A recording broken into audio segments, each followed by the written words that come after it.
Hi, I'm Ava Navarro. I'm half white and half Filipino. I identify as half Asian. My mom's a white American and my dad's from the Philippines. Hi, my name is Samuel Gittori Moranco. I identify as half black, half white. My father is black African. He's from Rwanda but grew up in Tanzania. My mother is a white American who grew up in Rehoboth, Rhode Island. Hi, my name is Michelle Tyson. My mom's Chinese and my dad is white, and I identify as half Chinese, half white. Hi, my name's Yasmin Malik and my mom is from Dominican Republic and my dad is from Pakistan, and I identify as Dominican and Pakistani. I don't feel super strongly connected with one side of my background over another. I think it's more like the experience of being both at once and not really feeling connected to both. That's sort of my experience, and that's how I sort of define being half Asian. It's not really about being more white or whether you're more Asian. You're both, and you can't really change that. I identify with my mother's culture more because I speak Spanish fluently and I don't speak Urdu fluently with my dad's side of the family. I also have visited Dominican Republic multiple times, so I just feel more comfortable in that atmosphere than I do with my dad's culture. I'm obviously always half Chinese and half white, but I find that in certain situations, the way I present myself and the way I conduct myself changes. My friend group is predominantly black, and among teenagers in America, it's common that we use the N-word a lot, as just the slang term. And so I find myself using that a lot when I'm with my friends. It's a part of my culture there, and that turns on automatically. When I'm at home with the white side of my family that lives in America, that word disappears from my mind. When I think about cultural differences in my family, the first thing that comes to mind is food. And my mom is the cooker of the house, but she doesn't just cook American food. She cooks food from where she came from, which is Shanghai, China. My father, being African, he's very cultured, and something that he says to me a lot is saying we've got to be a mwanaume, which in his language is the ideal man. That's the epitome of manhood. On my Filipino side, you greet your elders by men, which is men, which is when you take their hand and kind of bow and touch it to your forehead or kind of kiss it. And it's just a way of showing respect. My dad always likes for me to be covered because in his culture, in the Islamic culture, it's better for women to not show a lot of skin.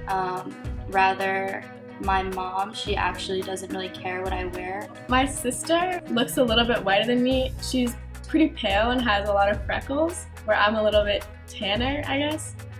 So she kind of has expressed to me that she wished she looked more Asian because she definitely identifies more with her Filipino side, and she definitely makes an effort to be connected with that side. My oldest brother definitely identifies more with the Pakistani side of our mix because he's been to Pakistan multiple times with my dad and has been a part of their culture. I think one of the reasons why he identifies more with my dad's culture is because he looks exactly like my dad and kind of stereotypically looks like a Middle Eastern man. My sister, to the outside world, looks more white.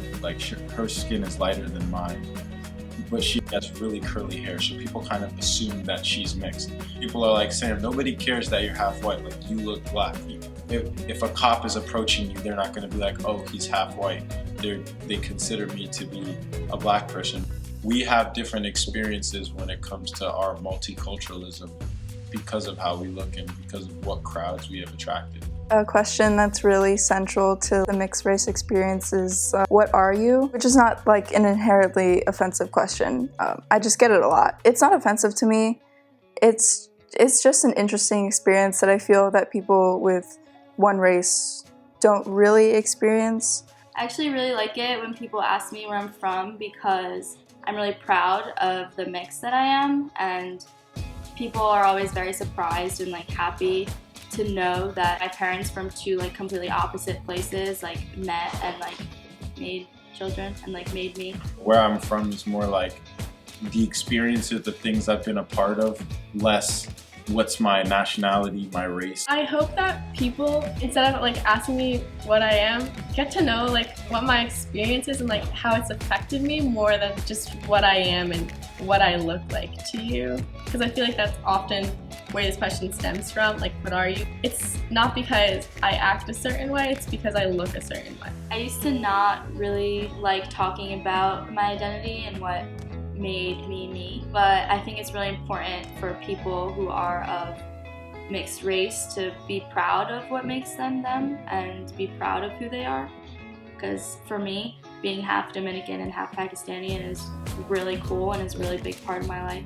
I feel when I'm in a place that's predominantly Chinese, I feel inhibited. I feel as though I'm hesitant about what I can say for my culture and what I can't say.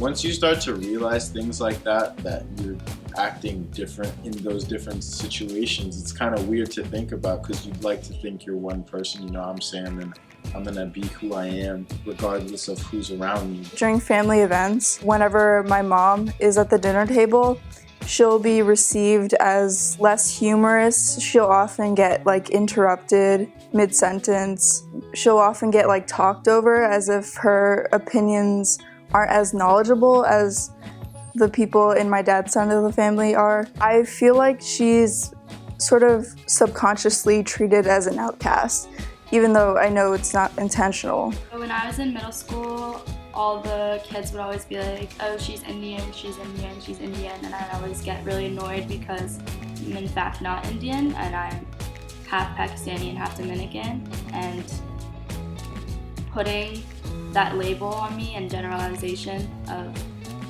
just Indian is just bothers me. Mixed race kids, it's not so much that we face a lot of discrimination, although some kids I think definitely do. I think it's more that we lack a space to talk about all of this stuff that we have to deal with.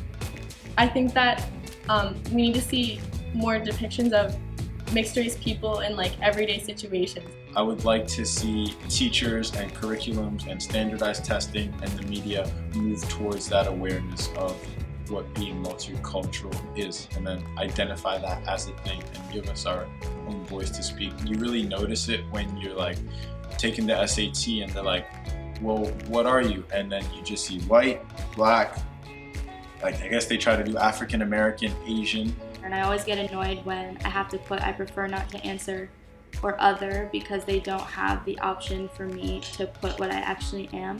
And I think that's troublesome because it doesn't allow me to express who I am and who I actually am and what makes me me.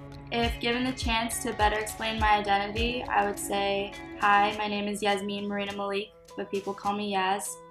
And my mom is from Dominican Republic and my dad is from Pakistan, and I better identify with my mom's Hispanic side. I would like to be known as somebody who's passionate about soccer and video, somebody that likes the humanities academically, and someone who just wants to be successful and happy in life. I wish people wouldn't identify me as like that half Asian girl in my class or whatever. I wish they would like recognize me, personality, or like what I do outside of like how they know me, like maybe like I'm a fencer or I'm funny. When we talk about race, right, we talk about the Chinese experience, or we talk about the white experience, we talk about the black experience, we talk about it in these sort of blocks. But the way I see it, it's sort of more fluid than that. I feel as though we need to recognize that most of us are mixed in some way, and that these experiences intersect and are different for everyone.